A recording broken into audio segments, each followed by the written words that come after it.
Good morning प्यारे बच्चों, आपका हिंदी क्लास में बहुत बहुत स्वागत है। आज जो है हमारा पोर्शन अभी ख़त्म हो चुका है। मैं ग्रामर और कंपोजिशन तो लेने वाली हूँ। इसके लिए उसके साथ मैं आपको पहले एग्ज़ाम से रिलेटेड कुछ बातें बताना चाहती हूँ। प्रथम सत्र परीक्षा ये 20 मार्क्स की नहीं रहेगी, ये अभी डायरेक्टली 80 मार्क्स का पेपर रहेगा और ये आप बच्चों के लिए बहुत बहुत नया है। और पूरा पैटर्न जो है वो आप तक बदल चुका है। अब तक आप जो थे वो 50 मार्क का पेपर देख रहे थे, लेकिन अभी जो देखने वाले हैं वो ही पूरा 80 मार्क्स का। तो 80 मार्क्स का पेपर है तो उसका डिवाइडेशन कैसा है तो वो हम देखने वाले हैं। और डिवाइडेशन के साथ साथ डिवाइडेड हम बाद में देखेंगे, लेकिन हाँ अगर हम उससे पहले क्वेश्चन पेपर अगर सॉल्व करते हैं तो आपको वो सारी बातें अपने आप ध्यान में आ जाएगी। तो सबसे पहले हम देखेंगे कि हम जो पेपर है उसका पैटर्न कैसा है। ठीक है, तो हम पैटर्न की तरफ जाएंगे और वो देखेंगे। ठीक है, तो देखो अभी पैटर्न जो है नमूना कृति पत्रिका यहाँ पे आपके सामने है। प्रश्न प्रथम सत्र परीक्षा, कुल अंक 80 मार्क्स, समय 3 घंटे। क्या प्रथम सत्र परीक्षा कुल 80 मार्क्स, समय 3 घंटे। और ये आपको नहीं समझना है कि यही पेपर रहेगा, ऐसा पेपर हो सकता है। इसके लिए आपको प्रैक्टिस होनी चाहिए, इसलिए मैं आपको बता रही हूँ। मतलब ये प्रैक्टिस पेपर है। सबसे पहले सूचना जो है, सूचना के अनुसार गद्य पद्य पूरक तथा अध्ययन व्याकरण की आकलन कृतियाँ में आवश्यकता के अनुसार कृतियाँ के उत्तर लिखना अपेक्षित है। सूचना के अनुसार गद्य पद्य पठन तथा अध्ययन की आकलन कृतियों में आवश्यकता के अनुसार कृतियों में उत्तर लिखना अपेक्षित है। सभी आकृतियों के लिए पेन का ही प्रयोग करें। और आकलन कृति को जो क्वेश्चन है वो सारे के सारे प्रश्न के साथ लिखने हैं, सूचना लिखने की नहीं है, सिर्फ आपको प्रश्न लिखने हैं। आए बच्चे समझ में?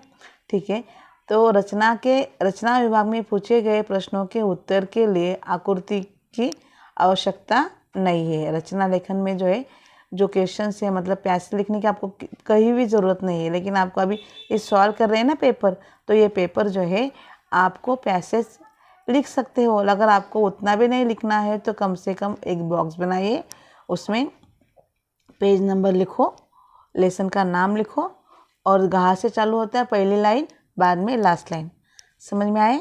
क्या करने का है, लेसन का नाम लिखो, पेज नंबर लिखो बॉक्स में, जैसे हम हर बार करते हैं वैसे बॉक्स में लिखो और फर्स्ट लाइन लिखो, बीच में डैश करो और लास्ट में क्या करना है, लास्ट लाइन लिखना है। हाँ, तो पहला सवाल जो आएगा गद्य विभाग। गद्य मतलब क्या? लेसन। गद्य मतलब लेसन। तो गद्य के लिए कितने अंक है?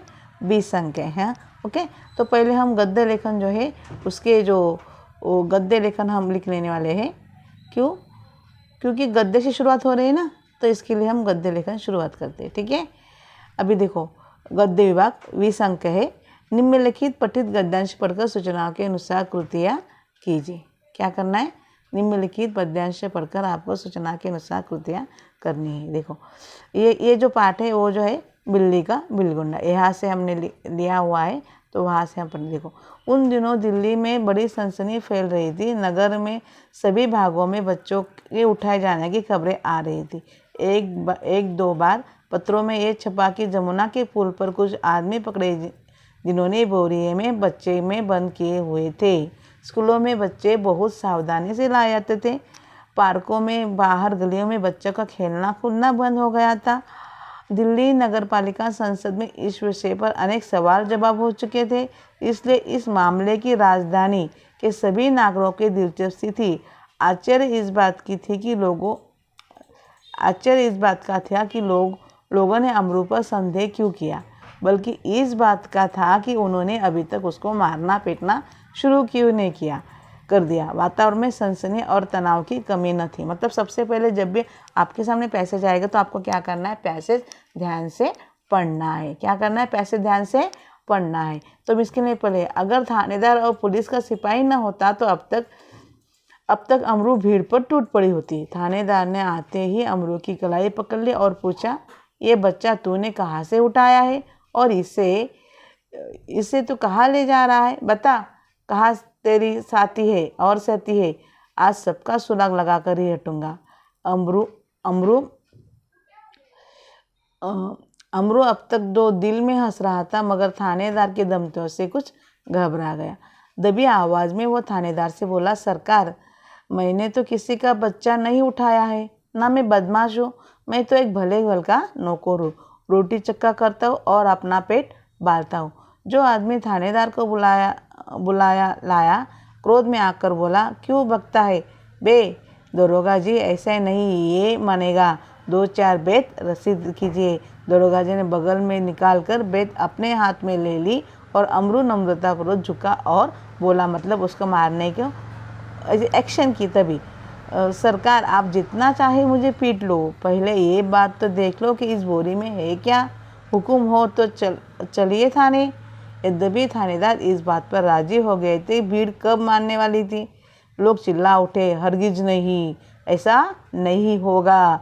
अब इस आदमी की बदमाशी के गवाह है, हम सब इस आदमी के बदमाशियों के गवाह है, मामला कभी नहीं दबने देंगे। थानेदार डर गया और उनकी नीयत पर लोगों को शक हो गया रहा था।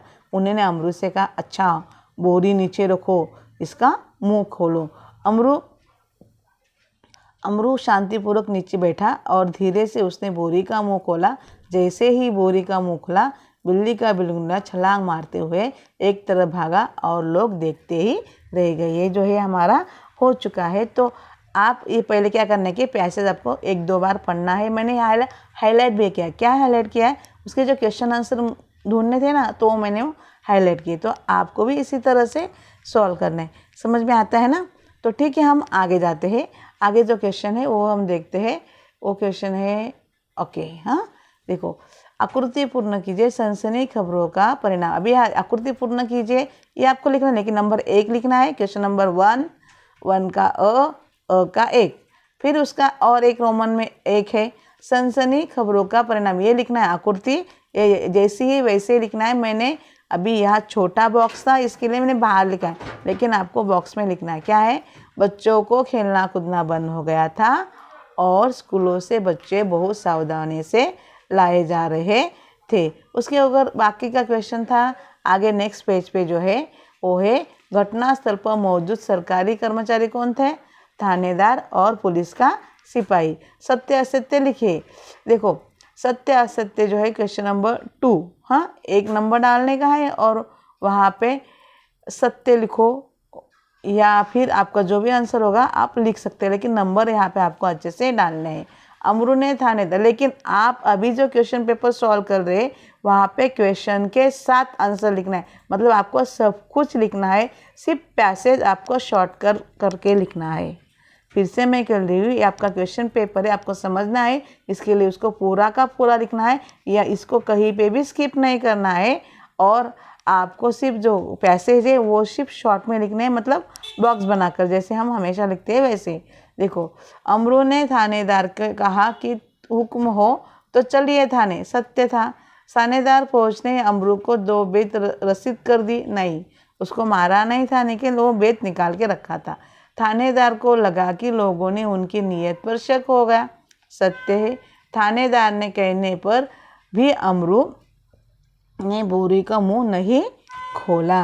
असत्य, उसने खोल दिया था। उसके बाद निम्नलिखित शब्दों में उपसर्ग अलग करके लिखे। देखो, आधे आधे मार्क्स के है, सत्य असत्य, लेकिन आगे का जो क्वेश्चन है वो जो है उपसर्ग, वो उसको 1 मार्क्स है, मतलब। और हमारे इस एग्ज़ाम के पेपर में कोई ज़्यादा ऑप्शंस नहीं रहते, इसके लिए सारे के सारे क्वेश्चन तकरीबन आपको सॉल्व करने। उपसर्ग मतलब आगे लगने वाले, यश अपयश, अप अधिक यश, अनुत्पादन अन अधिक उत्पादन, समानार्थी शब्द पुल, सेतु, आकाश, आवाज़, स्वर। ओके, उसके बाद जो है, सामान्य जनता द्वारा आरोपी को मारना पीटना कितना उचित है, 25 से 30 शब्दों में विचार व्यक्त कीजिए। इसके जो सोमत है, सोमत के प्रश्न जो है आपके वर्कबुक में भी है, फिर भी आपको यहाँ पे एज ए प्रैक्टिस लिखना है। तो यहाँ पे मैंने लिखा के देखो, सामान्य जनता द्वारा आरोपी को मारना पीटना कितना उचित विषय पर 25 से 30 शब्दों में अपने विचार लिखें।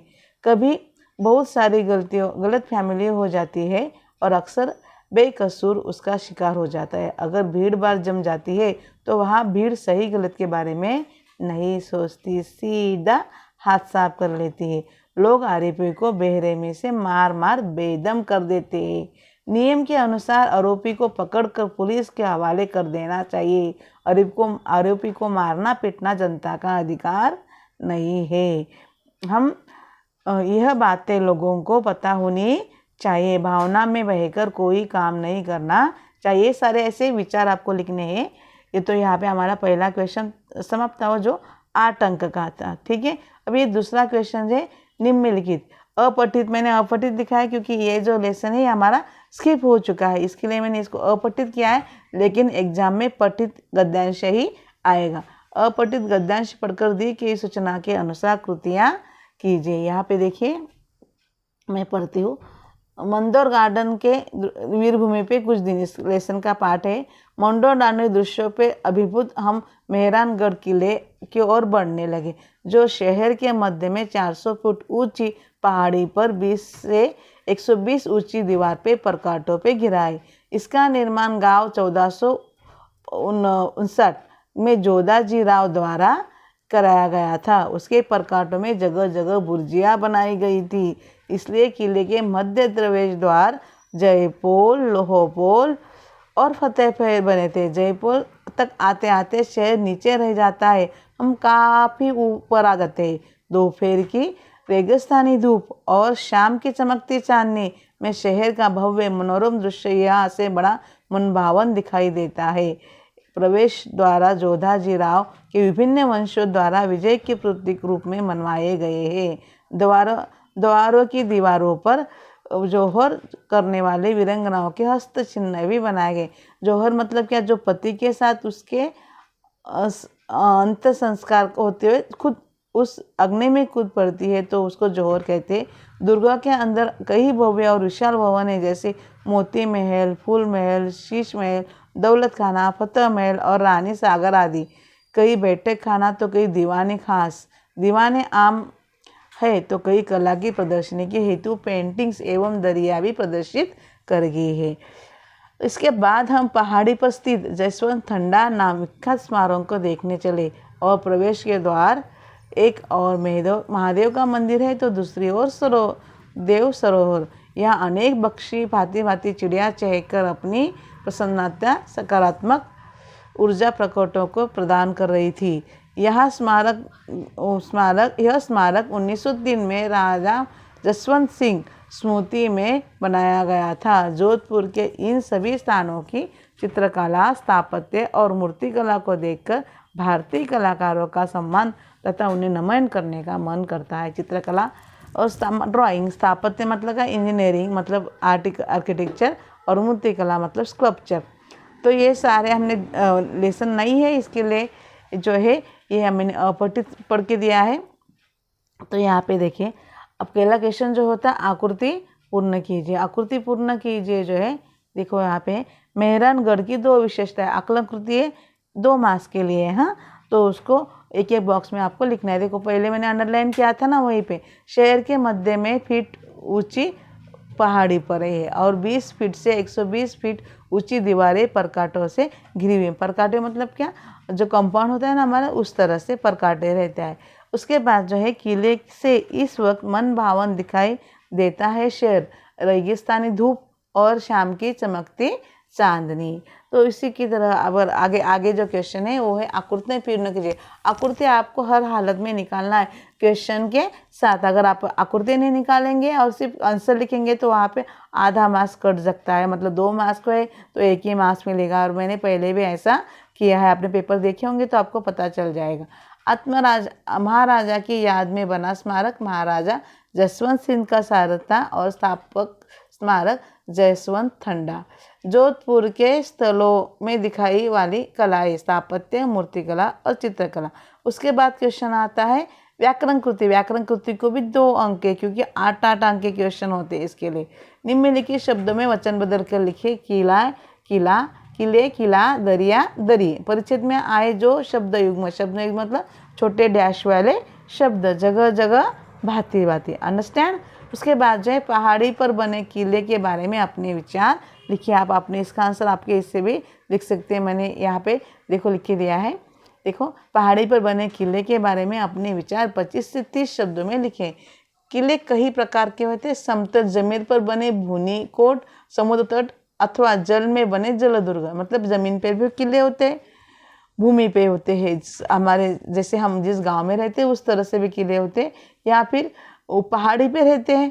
उसके बाद समुद्र तट में रहते हैं, जल समुद्र तट पे भी रहते हैं और जल में भी होते हैं, जैसे कि मुरुड जंजीरा, ये जल दुर्ग है। वन में बने वन दुर्ग है, पहाड़ी पर बने गढ़ किले, जैसे हमारा रायगढ़ फोर्ट है। पहाड़ी पर बने किले अनेक कारणों से बहुत उपयोगी होते हैं। ये किले बहुत ऊंचाई पर स्थित होते हैं। इन किलों से आसपास के दूर दूर तक क्षेत्रों पर नजर रखी जा सकती है। ऊंचे होते हैं ना, इसके लिए। शत्रु की ओर से जाने वाली किसी तरह गतिविधियां पर किले से नजर रखी जा सकती है। सुरक्षा की दृष्टि से गढ़ किले बहुत उपयोगी होते। शत्रु द्वारा आक्रमण किए जाने की स्थिति में इन किलों शत्रुता का सामना करना बहुत आसान होता है। किलों पर शत्रु के लिए पहुंचना लोहे से चने दबाने के बराबर होता है। पहाड़ियों से दुश्मन पर वार करना बहुत आसान होता है। इस प्रकार पहाड़ियों पर बने किले अनेक दृष्टि से अत्यंत उपयोगी होते हैं। किले के बहुत प्रकार, लेकिन पहाड़ी पे जो बन जाते हैं किले, वो जिताना वो बहुत मुश्किल होता है।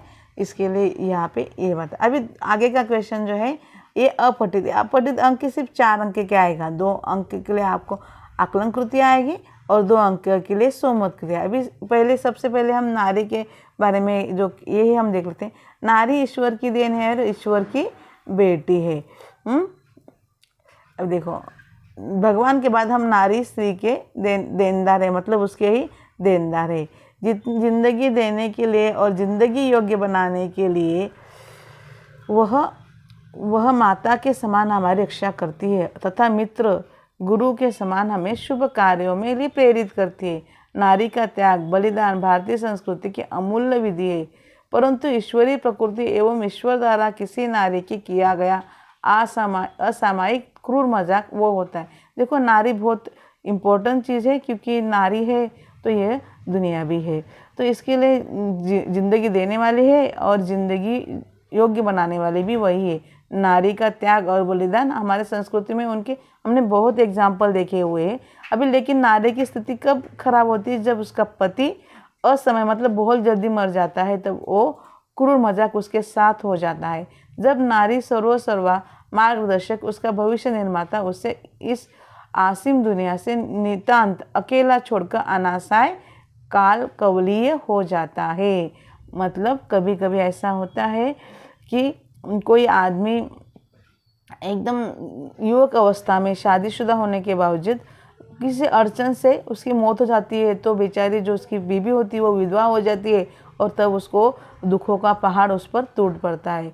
विधवा हो जाने पर उसे जीवित पर्यंत दूसरों पर आश्रित रहना होता है तथा संसार में सभी बहारे रंगीन होने से उसे वंचित होता है। जब उसका किसी का पति मर जाता है तो फिर उसको दूसरे के ऊपर डिपेंड होता है। कोई भाई होता है, कोई पिता होता है, या फिर देवर होता है, घर के कोई लोग होते हैं जो उसका खर्चा पानी उठाता है, लेकिन वो आश्रित की तरह से रहती है। तो ये जीवन भी अच्छा नहीं है उसके लिए, उसके बहुत दुखदायक जीवन होता है।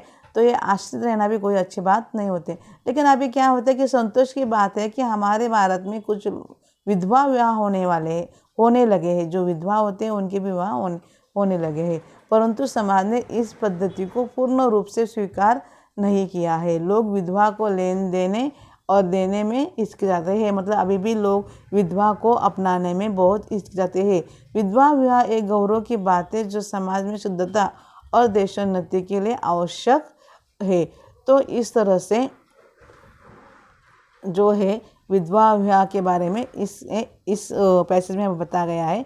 तो अभी आकृति पूर्ण कीजिए, लेकिन ये पैसेज आपको पूरा लिखना है क्योंकि ये पैसेज आपको कहीं और नहीं मिलेगा। पहला क्वेश्चन आकृति पूर्ण कीजिए। स्त्री के देनेदार होने के कारण मैंने बाहर लिखे क्योंकि मैं बॉक्स बड़ा नहीं बना सकती, लेकिन आपको वहाँ पे बड़ा बनाकर वो बॉक्स में लिखना है। जिंदगी देने के लिए और जिंदगी योग्य बनाने के लिए भारतीय संस्कृति का खजाना। एक अंक के लिखे। नारी का त्याग और नारी का बलिदान। उसके बाद जो है नारियों के साथ होने वाले अन्याय के बारे में अपने विचार लिखिए। देखो, सोमत कृति है। कहावत है कि नारी नर की खान है। समूची सृष्टि नारी की ही देन है। ये जो पृथ्वी बनी है वो नारी से ही बनी है। अगर वो नहीं होती तो ये दुनिया भी नहीं होती। पर नारी के साथ समाज में अक्सर अन्याय होता रहता है। उसे पुरुषों के बराबर दर्जा नहीं दिया जाता है। इतना ही नहीं, कुछ लोग स्थानों पर उसके स्थानों पे उसका प्रवेश भी वर्जित देते, मतलब वहाँ जाना उससे मना कर देते। दहेज को लेकर आए दिन नववधुओं को प्रताड़ित किए जाने एवं उन्हें जलाने के समाचार आते रहते हैं। नारी की विधवा हो जाने पर उस पर संकटों का पहाड़ टूट पड़ता है। समाज में व्याप्त इन कृतियों पर अंकुश लगाना चाहिए और नारी पर जुल्म ढाने वाले लोगों में कड़ी से कड़ी सजा दी जानी चाहिए। इस तरह से हमें यहाँ पे हमने आज गद्य विभाग देखा है जो 20 अंक का, मतलब 20 अंक का है, तो वो आपको अपने नोटबुक में लिख लेना है और अगले सेशन में इसका जो बचा हुआ है वो भाग लेने वाली हूँ। तो तब तक के लिए बाय और हैव अ गुड डे, और अपना जो काम है वो पूर्ण कीजिए। ठीक है, बाय।